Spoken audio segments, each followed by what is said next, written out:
Welcome back to the Temple of Tomes with your host, Indie Comics Jones. Today is August 25th, 2020. This is episode number 73, and today we're going to take a look at iWolverine 2020 from Marvel Episode 1.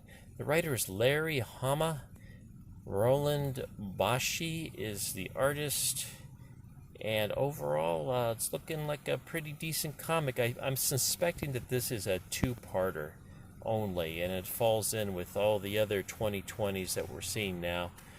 I'm actually recording this live from California, as I'm usually from Texas, but I'm on vacation this week. I didn't know if I'd get a chance to do any videos, and I'm out here doing it Comics Matter style. Comics Matters style. Doing it from the car, my rental car here. Anyway, looking at the iWolverine 2020, the checklist here, giving a rundown to see where this all takes place. We're way down here, if you can see my thumb. And you can see there's iWolverine number 1 and iWolverine number 2, and it looks like it ends after that. With Iron Man 2020 being the big one with 6 issues in that arc. Haven't heard too much about this whole series. Sounds like I'm talking about a car, but this comic was pretty good. It took me a little bit of time, since I wasn't familiar with any of the other ones, what was going on with it.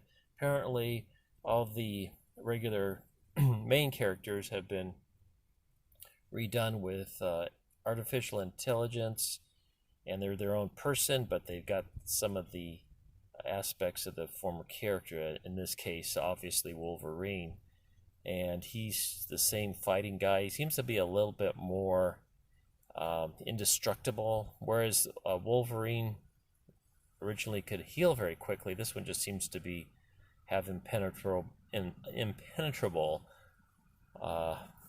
skins, but for the most part he looks pretty much the same. So anyway, this whole comic really takes place in Japan, I believe. Yakuza is involved. The factory with an evil white owner. It actually research place with an evil white villain, which surprise, a casino, and then a factory.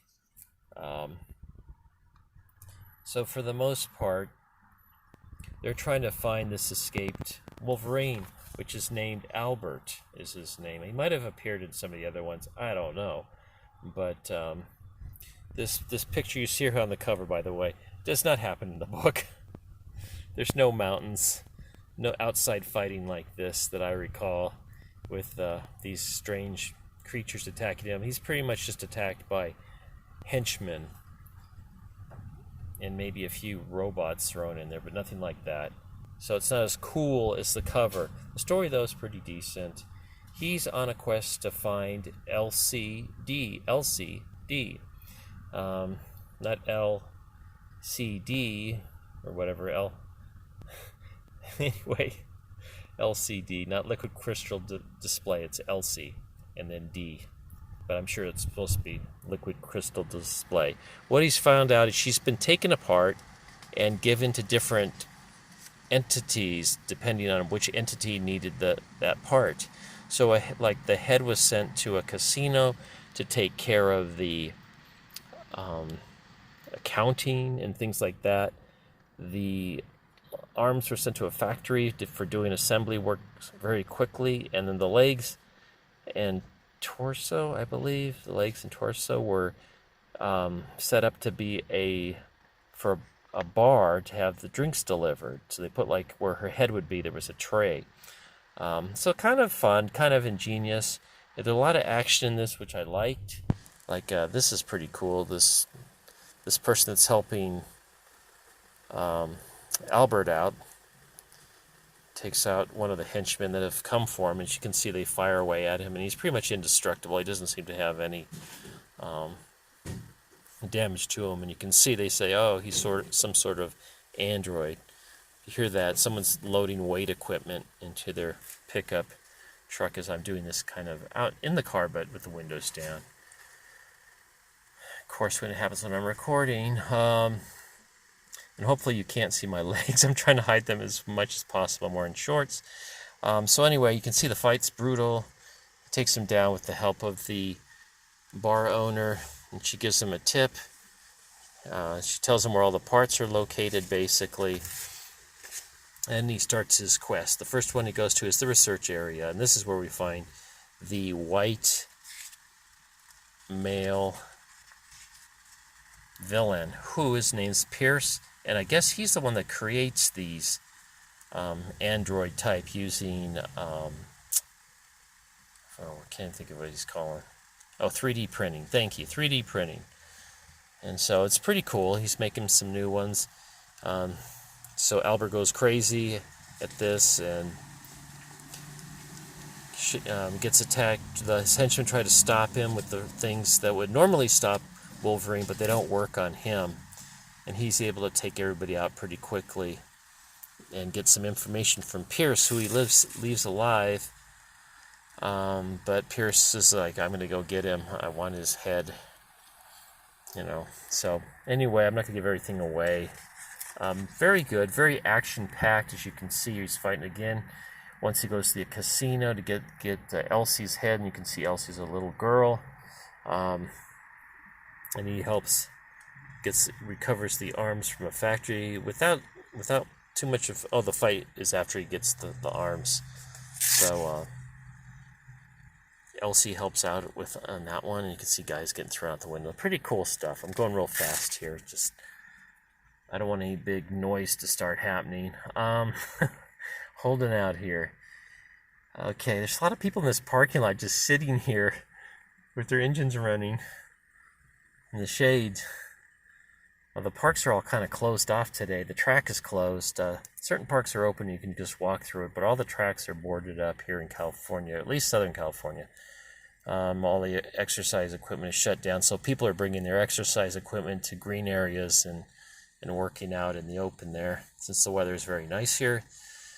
Can't beat it. So that's one trump about California over most states.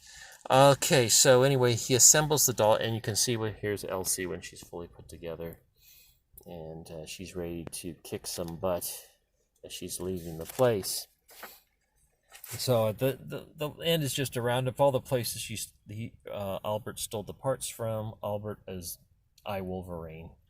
And they're all coming after him now. So here's the next cover. I think a pretty nice cover indeed.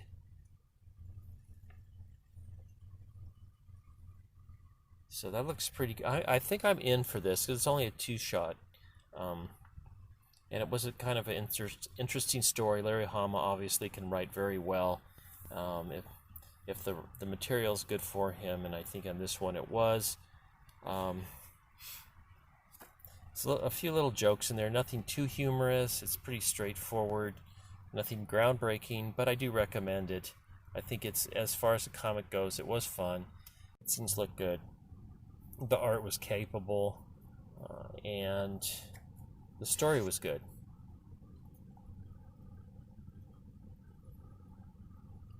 So with that, thank you for stopping by the Temple of Tomes, the California edition. Hope to do another one of these since it's pretty fun for me, and I miss doing it. I haven't done one in since maybe 5 days ago, so it's good for me to get these out there. I have been listening to other podcasts while I walk around California, enjoying the surf.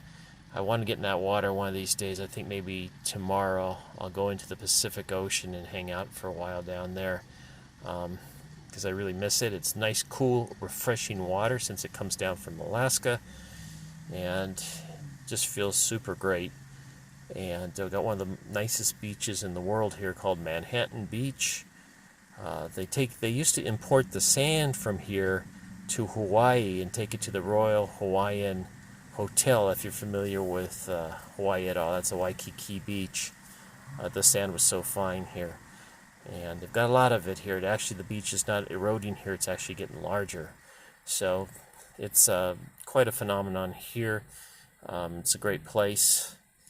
And I miss it. I used to live in this town, but now I'm out in Texas and mostly inside all the time because of the heat. But it's great to be out and about.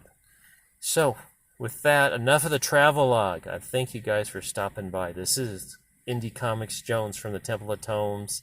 Take care. We'll see you next time. Please subscribe, please like, please comment, and I'll talk to you guys later.